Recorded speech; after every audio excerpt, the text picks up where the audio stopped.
আসসালামু আলাইকুম সবাইকে ওয়েলকাম জানাচ্ছি আমার আরেকটি ভিডিও দেখার জন্য।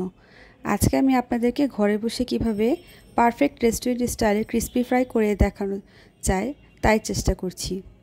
আপনারা সবাই ফলো করুন। জাস্ট আমি যে ডিরেকশনগুলো দিচ্ছি এগুলো ফলো করলে স্টেপ বাই স্টেপ আপনারা বানাতে পারবেন বাসায়।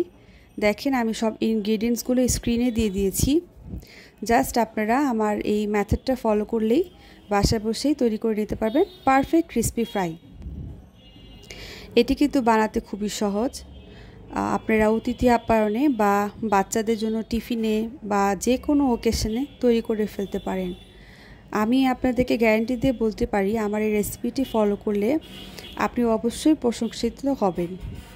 এখানে আমি বেশি কোনো মশলা ব্যবহার করিনি, জাস্ট গার্লিক আর red chilli powder, that's it. আসলে চিকেন জিনিসটাই এমন, অতিরিক্ত মশলাদার করলে জিনিসটা ভালো হয় না। সব কিছুই তো আসলে একটা নিয়ম থাকে। এই নিয়মগুলো ফলো করলেই আমরা যে কেউ ঘরে বসে পারফেক্ট চিকেন ফ্রাই করে নিতে পারি। এখানে আমি ডুবো তেলে ভেজে নিচ্ছি।